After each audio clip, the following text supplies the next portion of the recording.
morning, students. Now, today we are going to start our new chapter, that is chapter number 9, which is already in your Ekam Kasuti 7. So, according to that, we are going. So, we choose chapter 9, which is areas of parallelogram and triangles. Now, we know what is the parallelogram, right? So many types of parallelogram, you know that.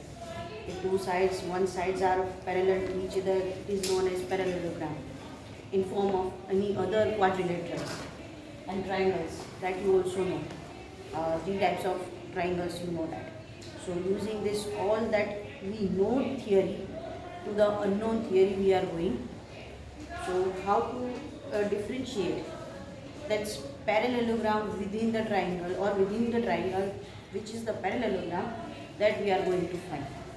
So now let us start with the theory of parallelogram and triangles.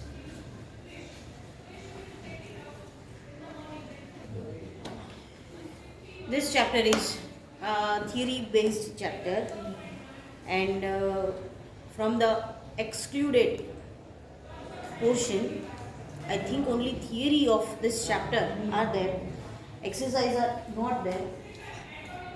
So let us start what kind of theory they are explaining to us. So first statement is two figures are congruent. Right? Now you know what is the meaning of congruent. So two figures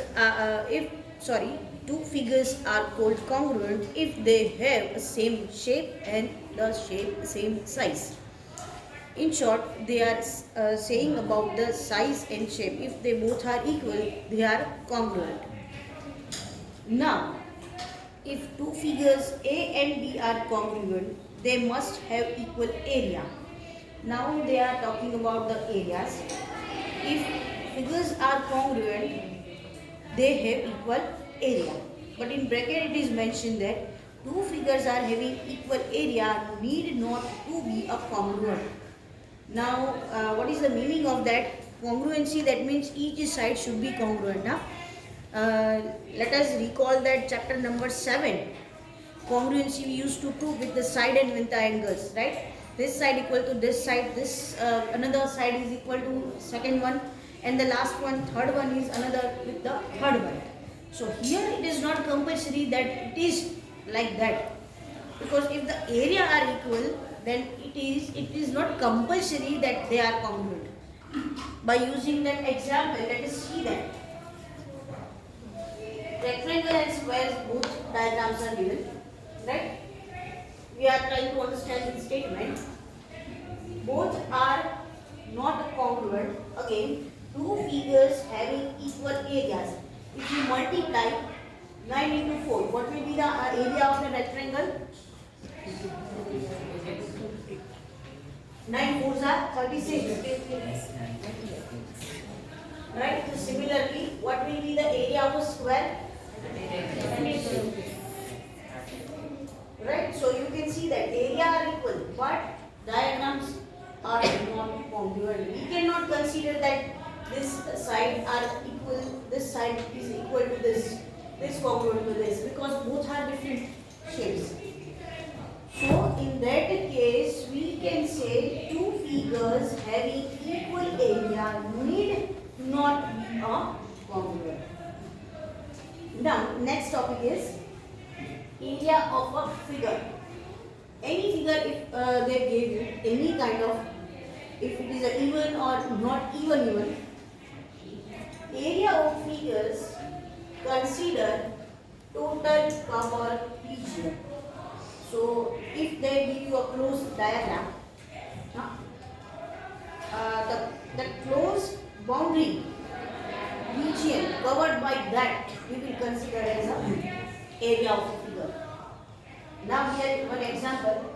So uneven one diagram I formed. Now you can say that one part is having this kind of design, second having this kind of, and third having this.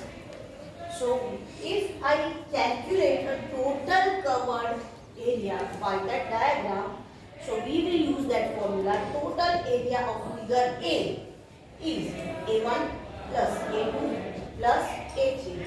So covered area by that one diagram, it is known as area of a figure. Now let us go towards another theory.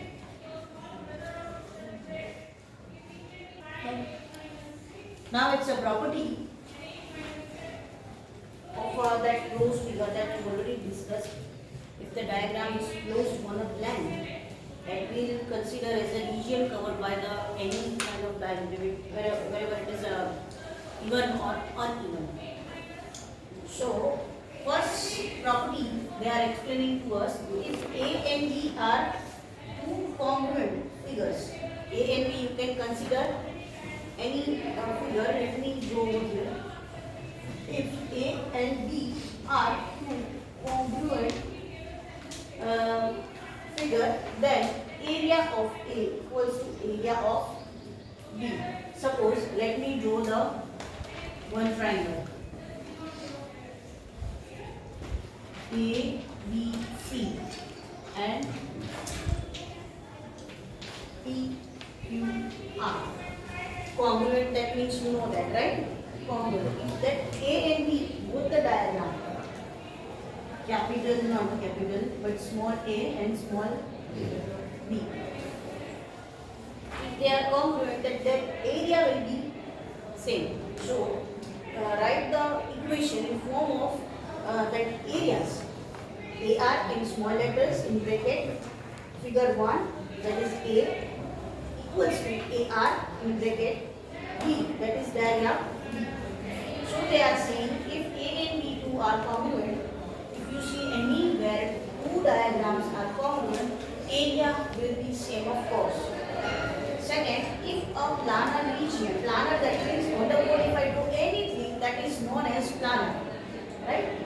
If a planar region formed by a figure A, which is there, we will take an example of that diagram. Where I was? Yeah. Formed by a figure A is made up of two here I will write 3, right? Because I divide that part into 3 parts, not equal but 3 parts. A figure A is made up of 3 non-overlapping. Now you know what is the meaning of overlapping, right? In our drawing already learned. If two figures are overlapping each other or crossing each other, or they intersect any two different points, that is overlap. So here you can see that A1, A2 and A3 are not overlapping to anyone. So they are saying made up of 3 non-overlapping planar region form A1, A2 and A3. Here it is 3. In short, we can write area of total, that means diagram A, equals to area of A1, area of A2 and area of A3. Very simple theory, but in a mathematical form we will to express, right? So as I said to you, this way we will write when we are finding the area of any closed diagram. Okay, so today we are keeping it up. We will see you next time. Thank you.